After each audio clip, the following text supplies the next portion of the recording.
I remember the moment I found out my Grammy had 2 weeks to live, like it's still happening, every day on a loop. I sank to the floor, the tears streaming down my face before I could process the emotions, before my mom had even said the words. It was pure instinct. When I walked into my Grammy's condo after getting the news, she was the first thing I saw, hunched over in a wheelchair, her hair, or what was left of it post-chemo, disheveled, her cheeks sunken in. It was the worst thing imaginable. I took a tentative step further in when the smell hit me. The condo still smelled like her, and it brought a smile to my lips. When she hugged me, it felt like a magic elixir. Everything was better now. It couldn't be true. There she was in front of me, my Grammy, the same glowing presence as ever. Those last few weeks were actually pretty incredible. It felt like just the two of us on our own private cloud. Really, that's what she called her bed, her cloud. She kept a positive attitude until the very end. My Grammy had so much love in her heart. She was the best person I will ever know, a truly kind soul unlike any other, wholly pure of heart.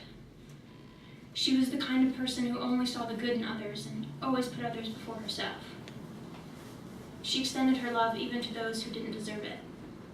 If there was anyone I would ever want to emulate in my life, it's her.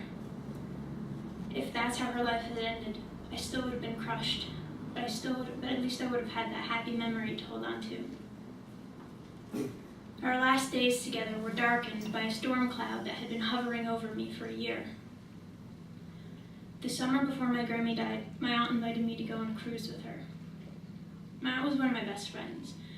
She was the only person who could ever get me to do anything spontaneous. We usually had such fun together. I didn't fully realize why at the time, but an uneasy feeling grew in the pit of my stomach at the thought of spending a week trapped on a boat with my aunt. I knew my Grammy would have to pay for the cruise because my aunt made her living paycheck to paycheck, to the point where she was once so cash-strapped, she asked to borrow money from me, and I stupidly gave her my entire allowance. I had felt the way that air gained weight when she walked into a room and seen her go off on my mom, and on my Grammy too. Although her rage had never been directed at me before, I had watched as the people I loved had tried to pick up the pieces of destruction she left in her wake. I don't really know what finally made her turn on me. I think maybe I wasn't who she wanted me to be on that cruise. I was protective of the spending money my Grammy had entrusted me with. I wanted to sit by the pool and read while my aunt wanted me to. I don't even know. My aunt is a master manipulator. When you don't play the game exactly the way she wants, her fury is unleashed. And somehow, our cruise devolved into this. My aunt sought me out on the boat and told me I'll be alone forever, that there was something wrong with me that made me so unlovable that I should seek medical help and medication to fix.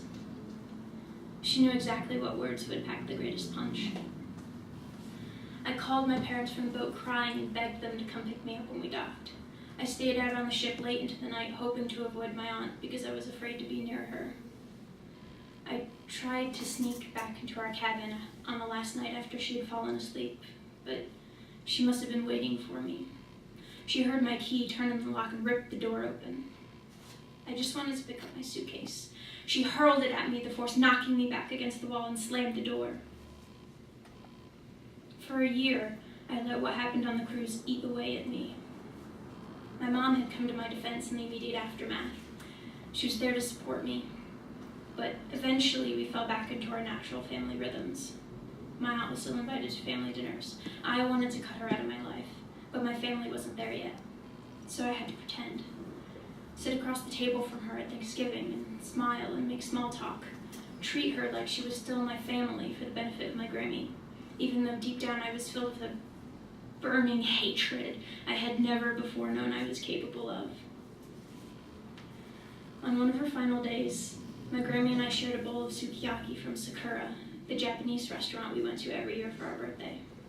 My Grammy and I had the same birthday, August 2nd, And every year on that date, we would go with my parents, my sister, and my aunt to Sakura, sit in a private room around a table built in a hole in the floor. It's my favorite restaurant. The food is amazing, but what made it so special was sitting on the ground, surrounded by everyone I loved. My Grammy wasn't up to going out, let alone sitting in a hole those last few weeks, and we weren't sure she would make it to our birthday, so we ordered in. As we slurped our noodles, she suddenly became very serious and took my hand in her swollen ones. I need you to promise me something, Becca. Anything. Promise me you'll take care of your aunt when I'm gone. I looked the person I love most in this world in the eyes, and I lied to her. I will. What else could I say? It was what she wanted to hear, maybe even what she needed to hear. That's what we're supposed to do for the people we love before they die, right? Give them a sense of peace and comfort before they go. Let them believe things are settled, so they don't have to feel guilty, so they won't have any regrets. I know why she asked. Her daughter didn't have anyone else. She wanted to believe she was leaving her family intact and happy, and not the shattered remnants we would soon become. For my Grammy family was everything. She was constantly sacrificing herself for her family. I wish I could have done the same.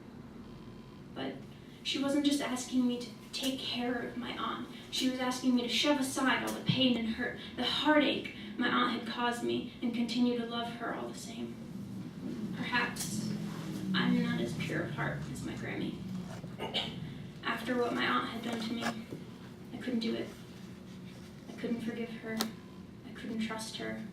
I could not love her. I should have told my Grammy the truth. I've always been one to keep things bottled up inside, but why didn't I tell her how much my aunt had hurt me? If anyone could have made it better, it would have been my Grammy. But I shouldn't have had to tell her. She should have known. My Grammy knew me better than anyone. I think even better than I knew myself. My Grammy believed that we each have someone we are connected to on a level deeper than anyone else can comprehend. My Grammy was that person for me, my soulmate. She was my anchor. I needed her to take my side. Instead, it felt like my Grammy was choosing my aunt over me. I stood next to her as she took her final breath, an animal, guttural gasp unlike anything I had ever heard before. The condo didn't smell like her anymore. She was a shell of the person she once was, but somewhere in there, she was still my Grammy, my heart, my soul. Most days, when I think back on our time together, I think of all the good stuff. And there was so much good stuff. Our birthdays spent together, our time in the cloud. But I can never stop that one thing from entering my consciousness and turning it all sour.